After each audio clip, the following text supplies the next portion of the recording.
Hey guys, today we're doing 7 tips to protect you from financial fraud. Let's get right into it. So first off, financial fraud is when someone either does a portion of your identity theft or takes advantage of a situation where they're able to steal money from you. Typically, this is done digitally through a bank account, forging of documents, changing of checking accounts, phishing scams. They now also have texting phishing scams, which they will try to gather as much information from you as possible. They might be calling a credit card agency to gather information. They might pretend to be you and make it seem like they forgot some information and gather that information. Scammers are quite competent these days, so let's give you some tips on how to avoid that financial fraud. First off, don't put your personal information online. Be very careful how often you put it and where you put it. Obviously, in this digital world, we're always being asked to consent to things and to put more information online. Be extremely cautious of that and be very, very careful about your extremely sensitive information like your social insurance number, your credit card numbers, and your address. Turn off geotagging on your photos to avoid letting people know that you're not at home or where you are. Number 2, check your credit report frequently. There's a whole bunch of different ways that you could do this. You can enroll in a credit monitoring service. There are some free options out there, or place a fraud alert on your credit report. Sometimes it's free or it's quite inexpensive. If someone tries to open an account using your information, you'll receive a notice, a text message, or some sort of phone call.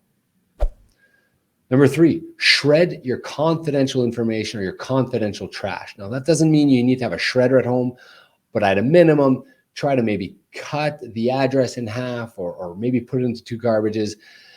Rip it up, shred it up. It's something that might seem a little exaggerated, but if you're worried about protecting your personal information, it is something that you could do that's rather easily. If it's got your name on it, if it's got a barcode on it, you should consider shredding that. Number 4, check your bills. Check your credit card bills. This is an easy way for fraudsters to take advantage of you. Sometimes they're not necessarily going to take advantage of a $500 or $1,000 purchase. They might be doing small purchases of a regular vendor like an Amazon or a PayPal or something where they think you're not going to notice. So if they do gain access to your credit card and access and ability to make purchases, they might take it slow and easy. And if you're not checking your credit card, you might miss it. So take a look through those purchases, especially the ones that are not defined properly. Try to find out what they are. Call the credit card company if you're unsure what a vendor is, what a third-party vendor is, because you have a right to know who charged you money on your credit card.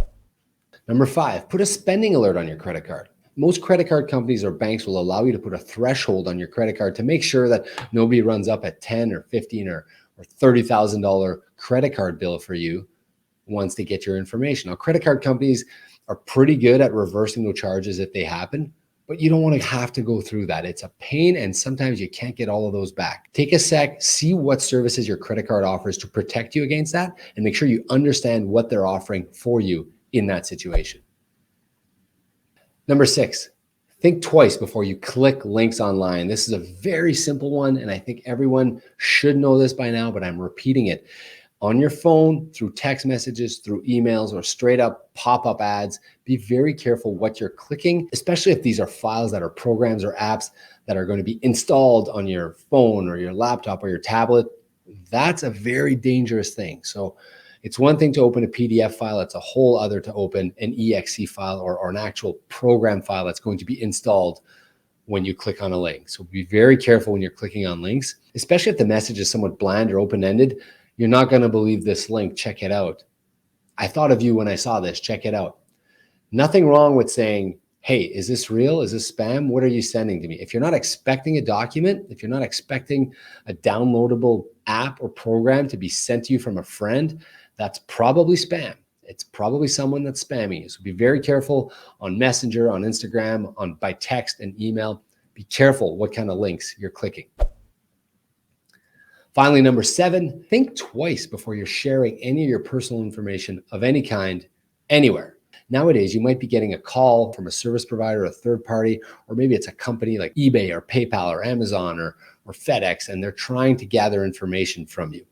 Stop, take a sec and say, can I call you back? And then find the number online, find the actual number for those companies and call them back. It's extremely rare for a third-party vendor to be calling you and to be asking for you for personal information. So be very, very careful and don't volunteer that information unless you reached out to them and you know that you're actually dealing with the party that you think you're dealing with. If they're able to get you to give your social insurance, your birth date, and other personal information, that's an easy way for them to steal your identity, create another credit application, get another credit card, and then take some money from you. All right, guys, hopefully that was helpful. I'm Rob Tetrault from robtetrault.com. Thanks for tuning in, guys. I'll see you in the next video.